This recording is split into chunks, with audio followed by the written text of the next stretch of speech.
Hey guys, it's Red here, and this is it, T49. I have already made a video about T49 and how to play it effectively, but I guess I could make another video with it, especially because I have a good reason for it, getting 3 marks of excellence finally, which was really hard, I have to say. Come on, there can never be enough T49. This is T49 in patch 9.17.1 before the introduction of LT10, but I checked the stats of T49 in patch 9.18 as well.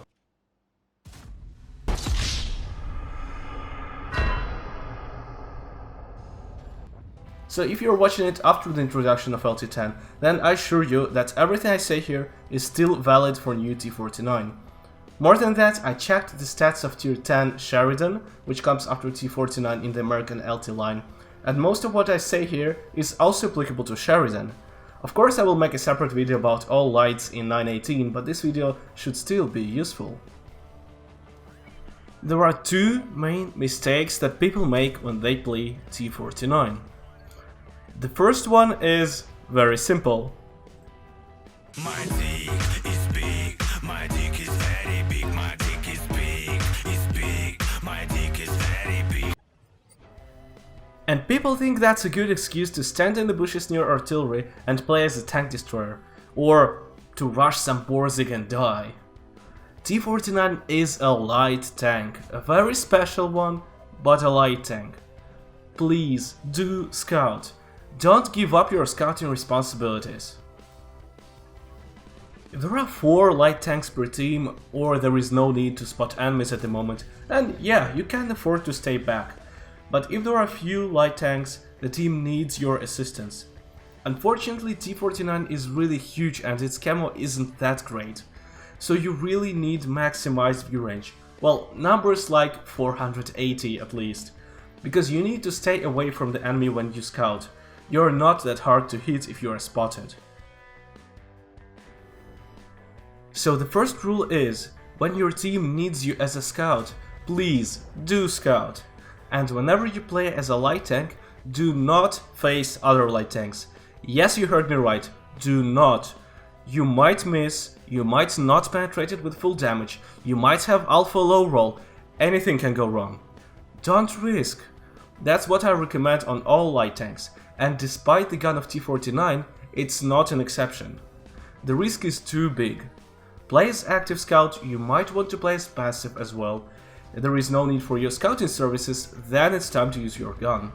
And that's also where people make serious mistake when they play this tank. And people are often not aware that they do something wrong. People have no idea how to use this gun right. Trust me, it's not hard to have approximately 75% accuracy.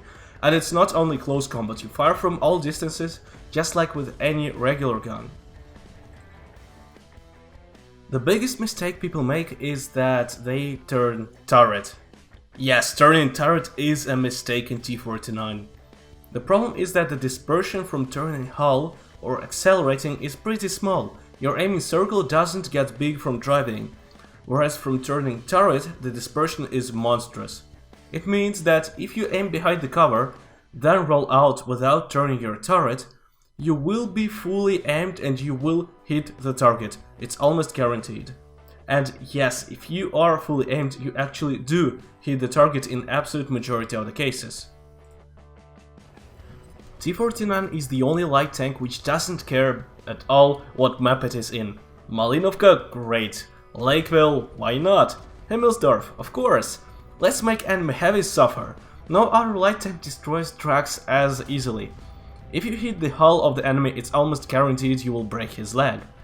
Also, there are so many paper targets now, and even if for some magical reason you don't penetrate it, you still deal 400 damage, it's amazing. And this guy sets enemies on fire really well. And as you learn how to play T49 effectively and how to actually hit the targets, you'll have even more hits and more fun with it. A little note, T49 has hits with 152mm of penetration, and they are not premium ammo, they aren't expensive, and yes, the penetration matches the caliber. And they are not really good.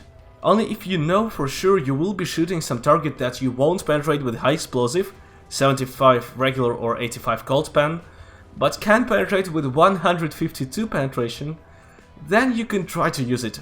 I penetrated the back of E100 with the heat round once, but I don't recommend those rounds. Actually, I don't even remember the last time I used them.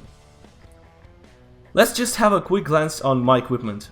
There is no better set of equipment for T49, but I prefer the following. Optics, ventilation, stabilizer. I want to maximize my view range, that's why I have vents and optics, and I have a stabilizer to hit targets better. I don't use a rammer because you have 20 seconds of reload. You shoot and run, you don't wait for your reload close to the enemy most of the time. So I don't care if my reload is 18 or 20 seconds. You will die in either case if you are 1-to-1.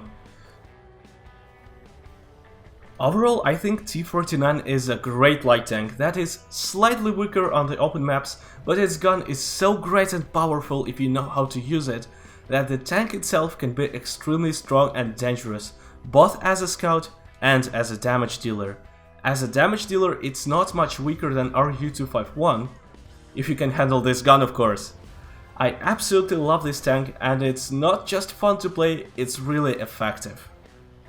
If you learned something new, please like the video so that more people see it in recommended and in search results. Share this video with your friends and clanmates, teach them to play T49 effectively. Thank you for watching and goodbye.